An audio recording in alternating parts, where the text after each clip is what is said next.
The premise of the movie is set in an alternate reality when mankind has evolved into beings who always have to tell the truth. Since lying is not human nature, people are unaware of its concept altogether. The world is a better and brutally honest place. The protagonist of the film, Mark Bellison, is a loser stuck in his lousy job as a screenwriter.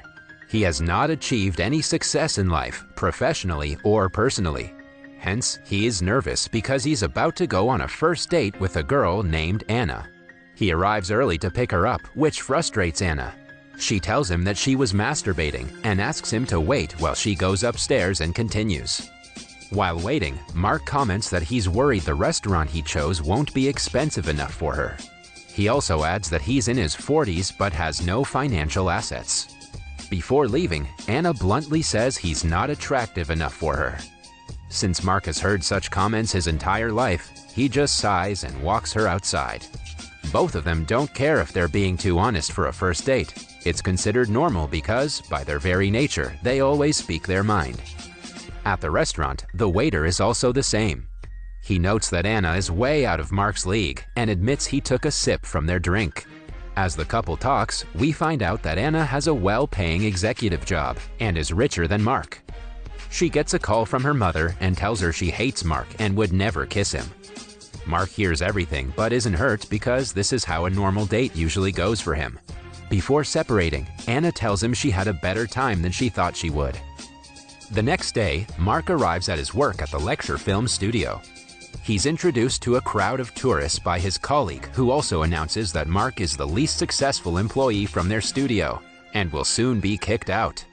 The receptionist, Shelley, makes fun of him for his incompetence and is certain he's getting fired today.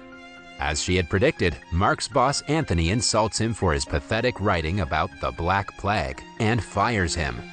Right after, he gets a message from Anna who says that although she enjoyed his company, based on his genetic looks, financial condition, and position in life, she is rejecting him. A distressed Mark gets even sadder when Shelley and his competitor Brad comment how they've always despised working with him. To them, he will always be a loser. Mark then goes to a nursing home named A Sad Place for Hopeless Old People. He meets his mother Martha and tells her that he was fired. The two believe that being a loser is something their family gets as heritage. Mark's problems add up when his landlord arrives asking for the month's rent.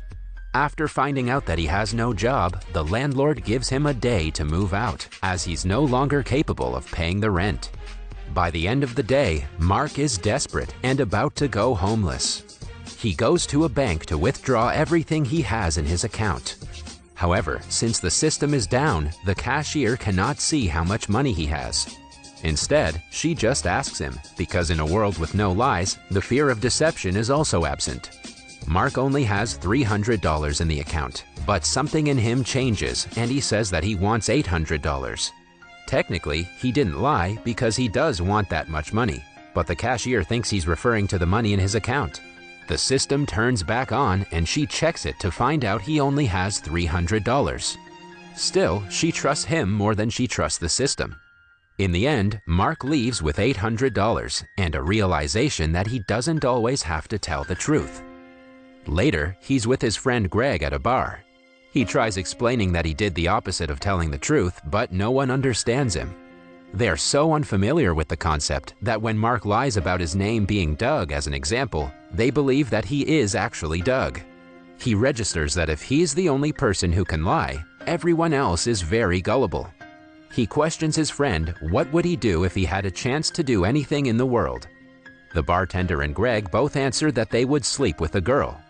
To test his idea, Mark calls a girl walking past him and tells her the world will end if she does not have sex with him instantly. The girl doesn't question his source and rushes him to a nearby hotel. She's about to undress, but Mark feels uncomfortable because of how he landed the girl. He pretends to call NASA and claims that the world will be just fine even if they go their separate ways. The girl sighs in relief, thankful that everyone is safe. After that, Mark and Greg go for a drive, even though they're drunk. A police officer tries to arrest Greg for being intoxicated, but when Mark simply states that his friend is not drunk, he lets them go. The friends then go to a casino where Mark wins several rounds of roulette by lying to the dealer. The dealer doesn't doubt him and provides him with his prize. By the end of it, he leaves the casino with bundles of money. On his way back home, he meets his depressed friend Frank in an elevator. It turns out that the guy is planning to kill himself later. Mark makes up a lie and convinces Frank that he can do better in his life. Frank believes him instantly and is motivated to live. One night, Mark calls Anna and asks her out on a second date. She's about to decline, but he says that he's changed and is no longer the loser she met on their last date. After the call, he watches a lecture film show which gives him an idea. He decides to write a fiction story and market it as real to get his job back. After he's done with the script, he pours tea on the paper to make it look ancient. Then he heads to his old job as his boss that he found the paper in an ancient chest buried in a desert. The story he made up is about a giant spaceship that crashed in Babylon. He recites it to everyone in the office, claiming that the Earth was saved by aliens in the 14th century. The alien king wiped out humans' memories to prevent them from remembering the events. In the end, the fictional king has written that a great writer with the name of Mark Bellison would put the story to human acknowledgement after being fired by his crap boss, Anthony, and mocked by his colleagues, Shelby and Brad. Everyone is impressed by the new discovery, and no one questions its authenticity. Mark's competitor, Brad, is furious that he wasn't the chosen one. The boss gives Mark his job back and asks him to work on the story as soon as possible. The following day, Mark takes Anna to an expensive restaurant. She is surprised and impressed by how much he has changed. After talking for a while, Mark inquires if she wants to marry him now that he's rich and successful.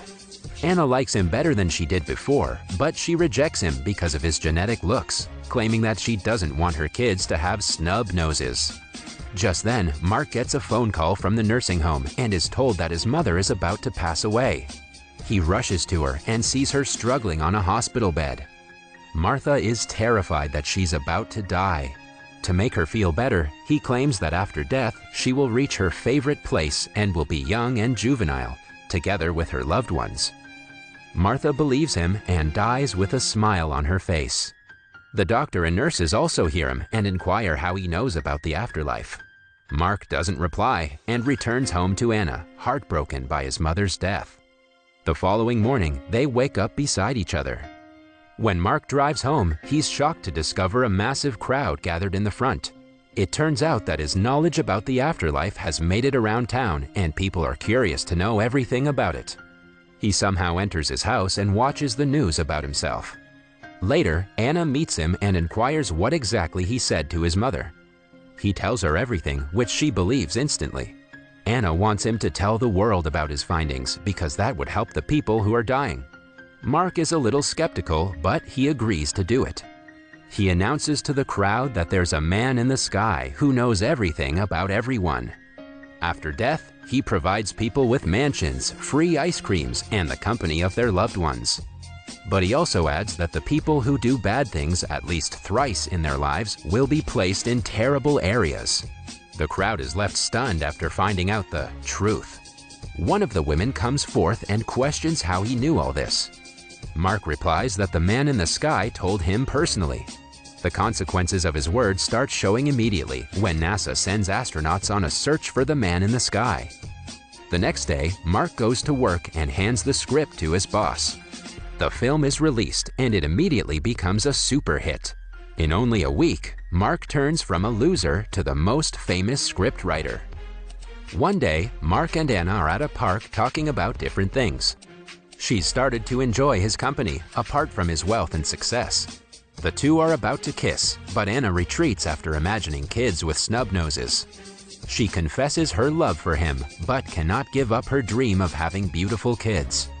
On Mark's birthday, she gives him a birthday card and informs him that she's going on a date with his competitor, Brad. She adds that she's thinking of sleeping with Brad, which worries Mark. He makes up several lies and convinces her to not sleep with anyone before marriage. Following that, he opens his birthday card that contains a birthday coupon for him to have sex with her. Mark is excited, but has to give up the coupon because of his lies. Later, Anna is with Brad on a date. Throughout the dinner, he boasts about his success and money and puts down Mark because of his looks. A few weeks pass, but Anna and Mark do not keep in touch.